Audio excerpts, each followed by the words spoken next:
Takže čau lidi, dneska je vlastně takový bezvadný den, který bych chtěl oslavit videem. Tento den vlastně začínají prázdniny. Samozřejmě, kdy je volno a někdo musí chodit do školy 2 měsíce, což je opravdu super. Takže jinak, no, samozřejmě bych chtěl všem, i ty, co se na mě klidně nedívají, jo, a nedali mi odběr, like, prostě komukoliv. Hodně štěstí a zdraví, ať si užije ty prázdniny, ať je má hustý, ať nemá debilní kamarády, že prostě jeden den s nimi jsou kámoši a pak ho zase hned zradí a pak jsou zase s nima kámoši. To je debilní systém, ale prostě to kamarádství je v té době takový blbý. A jinak ještě, ano, taky bych chtěl popřát, já vím, že ne, jako nikdo tady není můj kámoš, jo, ale třeba prostě bych chtěl, Prostě bych chtěl popřát všem mým kámošům v reálu a možná i na počítači, na Skype, prostě všude, s kterýma jsem si kdy psal a kámošil. Tak prostě chci všem popřát hodně, jo, taky zdraví do těch prázdnin, ať si je fakt užijou a tě mají hustý. Takže já jako speciál taky takový malý dám do popisu videa jména těch kámošů, kterým vlastně přeju ty dobrý prázdniny. I ty, co třeba nejsou moji kámoši a neberou mě jako mezi jejich kámoše, jo, tak třeba i tak jim přeju ty dobrý prázdniny. A jinak, no, já myslím, že ještě tohle je vlastně taková malá informačka. Takže já něco k tomu ještě řeknu. Taky se můžete těšit o prázdninách, že budu natáčet možná strašidelnou hororovou hru jménem Amnézia.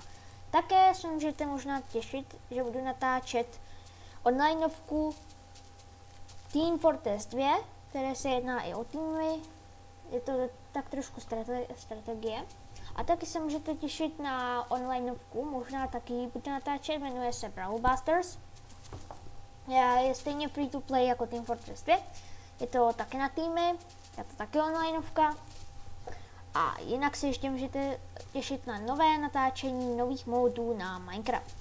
Dobrá, teď popřejeme Enderdrakovi hodně štěstí do těch prázdnin a ať nesere moc lidi a tě moc nezabíjí a taky pozdraví ty svý endermany. Takže tady máš pár zlatých jablek, jo, sakra, pár jsem jich vynechal určitě, 3, tak, přesně máš.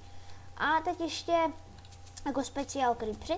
Takže creepři, přeju vám hodně štěstí do těch prázdnin. Ať neserete moc lidi a tím neboucháte přímo před ksichtem nebo za zádama úplně nečekaně. To je vždycky trapný. A jinak taky